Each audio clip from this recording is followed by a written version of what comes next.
एक बार क्या हुआ, एक हंस चला गया तो कौओं के झुंड में, कौओं ने झुंड में घेर लिया, हंस को घेर लिया। अब हंस से कहा, क्यों? कौओं ने कहा, कौआ लाखों और हंस एक। अब कौआ बोला कि हंस ये बताओ तुम गोरे क्यों हो? हंस बोला भैया अब जैसे भगवान ने बनाया है हम वैसे हैं। ये बताओ तुम खाते क्या हो?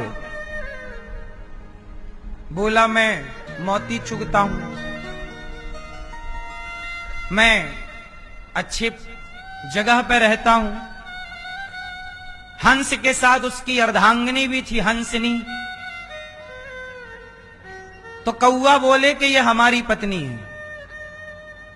हंस बोला तुम्हारी कैसे हो जाएगी, ये तो हमारी है, देखो वो हमारे जैसे लग रही है।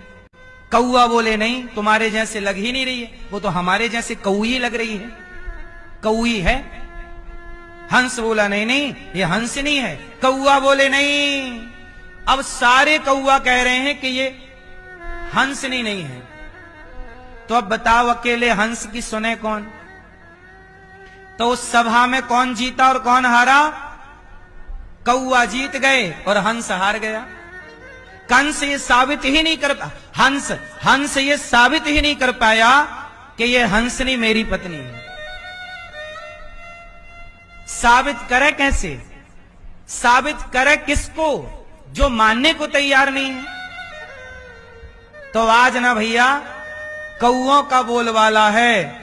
हंस को लगा भैया इस कौआ के बीच में चुप ही रहना ही समझदारी है, इसलिए आज के युग में तो भैया चुप रहना ही समझदारी है। कहां कौओं के बीच में बोलो। यदि कौओं के बीच में बोलते हो तो वो आपको ही गलत कह देते हैं। अब जैसे मैं कहता हूं कि गाय माता है और गाय का गौमूत्र पिया जाता है तो न्यूज वाले मेरा मजाक उड़ाते वहां बिठा के, लेकिन अब मैं कौओं के बीच में करूं क्या? हंस की सुने कौन? तो फिर मैं चुप रहता हूं कि कौन कौआ से काऊ काऊ करे। जहां कौआ ही कौआ ढेर हो वहां हंस की चले कैसे? और कलयुग है, ये कौओं का जमाना, यह हंस का जमाना नहीं है। इसलिए हंस तो अपना दूर दराज रहते हैं। इसलिए संत लोग ना वृंदावन में छिप, आजकल असली साधु संत सब छिप गए, अच्छे लोग भीतर हो गए, बाहर नहीं, क्योंकि बाहर चारों तरफ कांव कांव कांव कांव है। कलयुग है साहब, यहां आप सत्य को साबित भी नहीं कर सकते।